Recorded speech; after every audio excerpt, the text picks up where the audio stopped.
Lucas capítulo 23.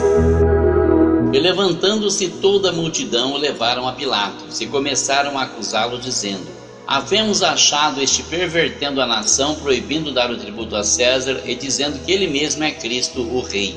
Pilatos perguntou-lhe, dizendo: tu és o rei dos judeus?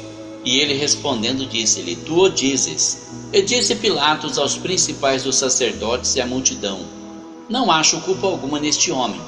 Mas eles insistiam cada vez mais, dizendo: alvoroça o povo, ensinando por toda a Judéia, começando desde a Galiléia até aqui. Então Pilatos, ouvindo falar da Galiléia, perguntou se aquele homem era galileu. E sabendo que era da jurisdição de Herodes, enviou-o a Herodes, que também naqueles dias estava em Jerusalém. E Herodes, quando viu a Jesus, alegrou-se muito, porque havia muito que desejava vê-lo, por ter ouvido dele muitas coisas, e esperava que ele deveria fazer algum sinal. Interrogava-o com muitas palavras, mas ele nada lhe respondia. E estavam os principais dos sacerdotes e os escribas acusando-o com grande veemência. E Herodes com seus soldados desprezou-o, escarnecendo dele, vestiu-o de uma roupa resplandecente e tornou a enviá-lo a Pilatos. No mesmo dia Pilatos e Herodes entre si se fizeram amigos, pois dantes andavam em inimizade um com o outro. E convocando Pilatos os principais dos sacerdotes e os magistrados e o povo, disse-lhes: haveis-me apresentado este homem como pervertedor do povo, e eis que, examinando-o na vossa presença, nenhuma culpa das de que o acusais acho neste homem, nem mesmo Herodes, porque a ele vos remeti, e eis que não tem feito coisa alguma digna de morte. Castigá-lo-ei, pois, e soltá-lo-ei. E era-lhe necessário soltar-lhes um pela festa. Mas toda a multidão clamou a uma, dizendo: fora daqui com este, solta-nos Barrabás, o qual fora lançado na prisão por causa de uma sedição feita na cidade e de um homicídio. Falou, pois, outra vez Pilatos, querendo soltar Jesus. Mas eles clamavam em contrário, dizendo: crucifica-o, crucifica-o. Então ele pela terceira vez lhes disse: mas que mal fez este? Não acho nele culpa alguma de morte. Castigá-lo-ei, pois, e soltá-lo-ei. Mas eles instavam com grandes gritos, pedindo que fosse crucificado. E os seus gritos e os dos principais dos sacerdotes prevaleciam.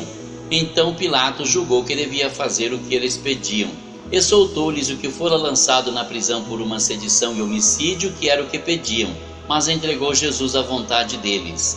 E quando o iam levando, tomaram um certo Simão Cireneu, que vinha do campo, e puseram-lhe a cruz às costas para que a levasse após Jesus. E seguia-o grande multidão de povo e de mulheres, as quais batiam nos peitos e o lamentavam. Jesus, porém, voltando-se para elas, disse: filhas de Jerusalém, não choreis por mim, chorai antes por vós mesmas e por vossos filhos. Porque eis que hão de vir dias em que dirão: bem-aventuradas as estéreis e os ventres que não geraram, e os peitos que não amamentaram. Então começaram a dizer aos montes: caí sobre nós, e aos outeiros cobri-nos, porque se ao madeiro verde fazem isto, que se fará ao seco? E também conduziram outros dois que eram malfeitores, para com eles serem mortos. Quando chegaram ao lugar chamado a Caveira, ali o crucificaram, e aos malfeitores, um à direita e outro à esquerda.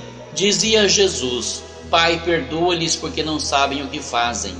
E repartindo as suas vestes, lançaram sortes, e o povo estava olhando. E também os príncipes zombavam dele, dizendo: salvou aos outros, salve-se a si mesmo, se este é o Cristo, o escolhido de Deus. E também os soldados o escarneciam, chegando-se a ele, apresentando-lhe vinagre, e dizendo: se tu és o rei dos judeus, salva-te a ti mesmo. Por cima dele também estava um título escrito em letras gregas, romanas e hebraicas: este é o rei dos judeus. E um dos malfeitores que estavam pendurados blasfemava dele, dizendo: se tu és o Cristo, salva-te a ti mesmo e a nós. Respondendo, porém, o outro repreendia-o, dizendo: tu nem ainda temes a Deus, estando na mesma condenação? E nós, na verdade, com justiça, porque recebemos o que os nossos feitos mereciam, mas este nenhum mal fez. E disse a Jesus: Senhor, lembra-te de mim quando entrares no teu reino. E disse-lhe Jesus: em verdade te digo que hoje estarás comigo no paraíso. E era já quase a hora sexta, e houve trevas em toda a terra até a hora nona, escurecendo-se o sol, e rasgou-se ao meio o véu do templo.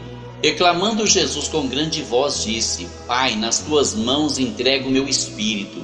E havendo dito isto, expirou. O centurião, vendo o que tinha acontecido, deu glória a Deus, dizendo: Na verdade, este homem era justo. E toda a multidão que se ajuntara a este espetáculo, vendo o que havia acontecido, voltava batendo nos peitos. E todos os seus conhecidos e as mulheres que juntamente o haviam seguido desde a Galiléia estavam de longe vendo estas coisas. E eis que um homem por nome José, senador, homem de bem e justo, que não tinha consentido no conselho e nos atos dos outros, de Arimateia, cidade dos judeus, e que também esperava o reino de Deus, esse, chegando a Pilatos, pediu o corpo de Jesus. Havendo-o tirado, envolveu-o num lençol e pô-lo num sepulcro escavado numa penha, onde ninguém ainda havia sido posto. E era o dia da preparação e amanhecia o sábado. E as mulheres que tinham vindo com ele da Galiléia seguiram também e viram o sepulcro e como foi posto o seu corpo. E voltando elas, prepararam especiarias e ungüentos, e no sábado repousaram conforme o mandamento.